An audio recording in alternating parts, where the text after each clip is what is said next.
I'm about to plug in this fan to test whether blowing on this sail will move the boat forward. And then I'm flying 4,000 miles to the equator, where I'm actually standing in both the northern and southern hemispheres, because this line here is the equator. And I'm here to investigate whether or not this demo for tourists is actually a scam. Basically, they pour water in this basin, and on the north side of the equator, it seems to swirl and drain counterclockwise, but just a few feet away in the southern hemisphere, the water seems to drain in the exact opposite direction. It's sort of like how you also might have heard toilets flush in opposite directions on different sides of the equator, and we're here to uncover the truth. But I'm not stopping there, because today we're gonna investigate 6 other physics and engineering puzzles using simple demonstrations as we go, because our goal by the end of this video is for you not just to know the right answers, but more importantly, for you to understand why they're the right answers. To kick things off, speaking of hemispheres, did you know the moon in the sky looks like this in the northern hemisphere, like in Canada, but it looks like this in the southern hemisphere, like in Australia? It's upside down! And while that is a fun fact, it's even more fun to understand why. And this is why. As we all know, the Earth is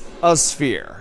So if you were Superman standing at the North Pole in the northern hemisphere, you'd look like this. But if you were Thor standing in the southern hemisphere in Antarctica, you'd look like this. Now, of course, the moon over here orbits around the Earth like this, and I'm gonna add an arrow to it to help us with orientation. And so to Superman at the North Pole, that arrow would point up, but from the perspective of Thor at the South Pole, that arrow would point down from his perspective. And now I know what you're thinking. If all that's true, then which way would the arrow point if you're Spider-Man standing here at the equator? Well, according to our model here, it should be sideways. And sure enough, here in Ecuador at the equator, I'm happy to report that the moon does in fact appear to be sideways. For fun fact 2 of 7, if you just stick 2 pins into some cardboard like this, and then connect them with a string and trace it out, you get my favorite geometric shape, an ellipse. But there's something really special about these 2 pinholes. They're called the focus points, and any straight line you shoot out in any direction from one of the points will bounce off the wall of the ellipse and always hit the other focus point. And here's proof, because I've got a laser pointer at one focus point, a ball of wax at the other, and a mirrored surface all along the interior wall. And now you can see no matter which way I point the laser, it always bounces off and lights up the wax. But here's the really cool part. If you build an actual full-size room in the shape of an ellipse and then you stand at one focus point, you can hear even the faintest whisper from anyone standing at the other focus point, even hundreds of feet away, because all the sound waves bounce right back to your ears.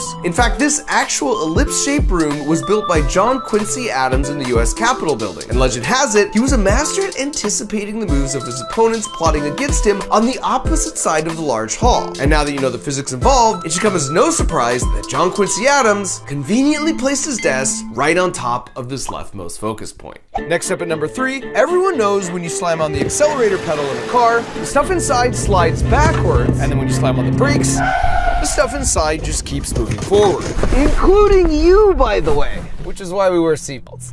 So then why the heck, when I'm driving to the birthday party and I have to slam on the brakes, does the cake slide forward, but the balloons actually move backwards? And as for the cake sliding forward, well, that's just Newton's first law in action, which basically says all stuff is kind of lazy and wants to stay still unless a force comes in and tries to move things. And then Newton's second law tells us that the more you weigh and the more mass you have, the more force is required to even get you to move. But here's the thing we sometimes forget. The air around us is a fluid, and it also has mass. It weighs something. This is why air pressure is a thing. There's tons of air molecules stacked up above us, and they each weigh just a tiny bit. So we are like at the bottom of this air molecule dog pile. This is why your chip bag expands when you head up to the mountains. It's because it's moved up the dog pile. Now there's less air above it, weighing down, pushing in on all sides. And for a little proof, here's a simple demonstration that the air molecules around us do actually weigh something. When I throw this balloon at the side, it moves, but it doesn't quite knock it over. Now all I'm gonna do is take that exact same balloon and just add air. That's it. Everything else is identical and unchanged. And yet now, it bonks the sign over. So that means we increase the mass only by adding some extra air. Because again, Newton's second law states, the heavier, the more massive a thing is, the better it is at bonking things over. So in the car, when you slam on the brakes, it's not just the stuff in the back that has mass that wants to keep moving, but all that invisible air does too. So when I slam on the brakes, the air itself also sloshes forward. And since that air is more dense than the helium gas in the balloon, the lightweight balloon gets forced backwards. And that's what we'd expect, right? We say a helium balloon floats in air, or this ping pong ball floats in water, but it's almost more like the heavier, more dense thing, in this case the water, rudely cuts to the front of the line, forcing the poor ping pong ball up and out of the way. In fact, you can see if we lay this jar on its side, the same thing happens as in the car. When I give the jar a push, the water sloshes back, which forces the less dense ping pong ball forward, and then when it stops, the dense heavy water sloshes forward, forcing the ping pong ball back. Then for number 4, we're back here on the lake to figure out if sailboats move by having wind blow in their sails, why don't they just get a big old fan like this to power them through the water? Sort of like the guy in this viral video who's using a leaf blower, pointing into an umbrella to scoot his way around on a skateboard. Well, let's think this through with a simple demo of a fan that's attached to this train car. When I turn the fan on and it blows air to the right, which way will the car go? Well, of course it goes to the left, because it's basically cutting through the air and pushing it backwards, which creates an equal and opposite reaction that pushes the train forward, just like an airplane propeller pushing air backwards moves the plane forward. It's no different than me standing on this skateboard, and when I push watermelons to the left, they push back on me, so I roll to the right. Nate! Again? And so now let's place a brick here so this car can't move, and then add a second cart here with a sail. Now when I turn the fan on, which way will this cart move? Of course to the right, because all that fast-moving air hits the sail. It's like it's being bonked by all those tiny little watermelons. So if we now remove the brick, and this cart wants to move to the left, and then this one wants to move to the right, what'll happen when we connect them? Nothing! Because it's a perfectly timed tug-of-war, with each cart trying to move in opposite directions with the same amount of force. A fan actually sort of does work to move a boat forward. You just have to lose the sail and point it the other way. But at that point, you might as well just take that same fan and stick it underneath the boat, so you could much more effectively push against the heavy water instead of just air, which is of course exactly what a boat propeller does. And sure enough, when I plug it in real life, as you can see, I don't go anywhere. So then if we've totally debunked the idea of blowing your own sail, then what about that guy with the leaf blower and umbrella on the skateboard? Well, I've copied his exact same setup here, and I can confirm it actually does work. Yeah! It just has nothing to do with the umbrella or the leaf blower, and everything to do with the fact that this is an electric skateboard with the battery stored right under here, exactly the same as you can see in a bunch of these shots from his video. Now, before we get to the last 3, including answering if this demo for tourists is a scam, if you're like me and you love that aha moment when you learn something new, well, I got great news for you. Let me guess, Crunch Labs? I'm glad you said it, Jimmy. That's right, because packaging up that moment is why I created Crunch Labs, where you get a super fun toy every month in the mail that comes with a video where I teach you all the juicy physics that make the toy work. Mark won't say this himself, but obviously he used to work at NASA and Apple. He's one of the greatest engineers you can ever find. And he's specifically designing these boxes to teach you all the stuff he learned. He had this water gun that we made, and you could flip a switch when you give it to someone else, and it shoots back at you. I mean, that's awesome. I've pranked you a couple times with the boxes, Jimmy. I know. So if you want to prank Mr. Beast while experiencing a bunch of those lovely aha moments at the same time, It works! just visit crunchlabs.com to learn more.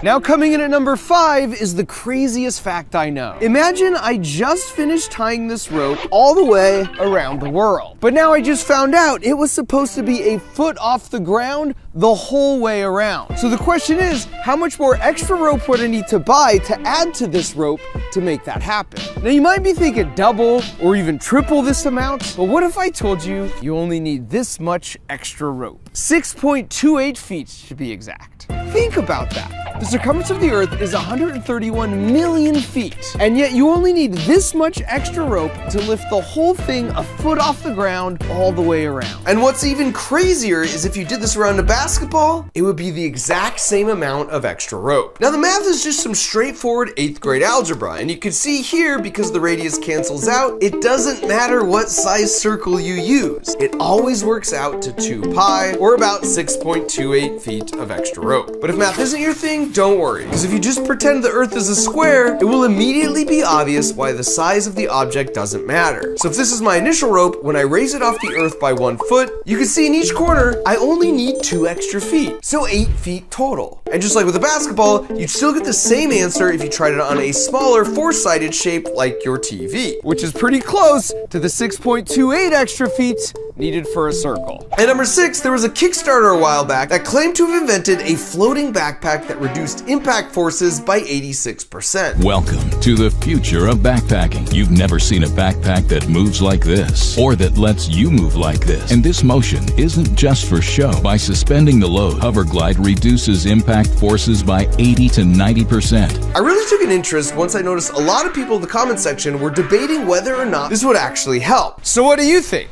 Is this a scam? The case for it not being a scam is that when you wear a normal backpack, as you bounce up and down, with each step you take, you're working against gravity as you move that entire weight up and down with you as well. Sort of like pulling this weight up and down with a stiff rope. But if the backpack was elastically suspended on a track, its own inertia would tend to keep it vertically in the same spot. So you could still bounce up and down while the pack wouldn't move. It would be like replacing that stiff rope with an elastic one, at which point you can see it makes it a lot easier on my arms moving up and down as the weight stays in place. But the naysayers pointed out all the pulleys, cords, and extra frames to make the system work is still an extra 4 pounds of weight, and whether it's bouncing or not, you're still carrying 4 extra pounds to the top of the mountain. Plus, the video just shows the ideal use cases, and in real life, it probably wouldn't work that smoothly hiking over rough terrain. And I felt like both sides sort of had valid arguments. So as a firm believer in the scientific method, I ordered one myself and then went hiking for a few miles with the normal backpack, and then put the exact same amount of weight in the Hoverglide backpack to qualitatively compare the difference.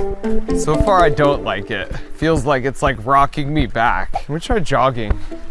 Oh, that feels good. That's kind of the trick, I feel like. If you hit the right cadence, it's magical. If it's not the right cadence, it's the opposite of magical. Oh yeah, now it's...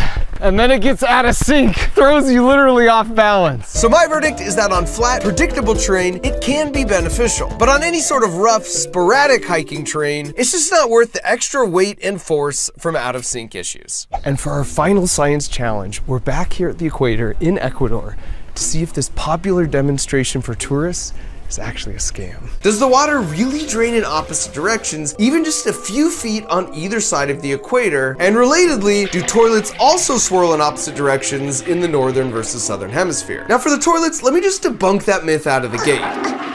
Because if you look closely, the swirl direction is just a function of which way the nozzles point, as you can see here, and with any toilet you inspect yourself. But what about sinks that have just a drain, like in the demo here, where there are no nozzles? Well, believe it or not, there's actually some truth to this idea because of something called the Coriolis effect. And it's the same reason you might have noticed weather patterns like this spinning counterclockwise in the northern hemisphere, in which case we call them hurricanes, and clockwise in the southern hemisphere, in which case we call them cyclones. And the reason for this is pretty straightforward to understand if you imagine you have a very big sink that spans from the equator all the way up to the North Pole. In that case, a single drop of water in the sink at the equator here is going for a joyride really fast as the Earth spins, and a drop of water near the middle is moving at a medium speed. But a drop of water at the North Pole isn't moving at all because it's right on the axis. So now when you pull the plug on the sink and the water moves towards the middle, the drop here is suddenly moving laterally much faster than the slower water that was near the drain, so it gets out in front of the drain. And conversely, a drop here at the North Pole is laterally moving much slower than the water near the drain, so it falls behind. So when all the drops are affected this way, you naturally get a counterclockwise swirl, just like a hurricane, where the eye of the hurricane is the low pressure zone like a drain. And then of course, applying all this same logic to the southern hemisphere would naturally do the opposite, resulting in a clockwise swirl. So does this mean that sinks do in fact drain opposite in the northern and southern hemispheres? Well, sadly, no. Because the Coriolis effect is really only noticeable the greater distance you're moving up or down from the equator. So unless you have a 5-mile wide sink, or if you make the most perfect of perfect conditions like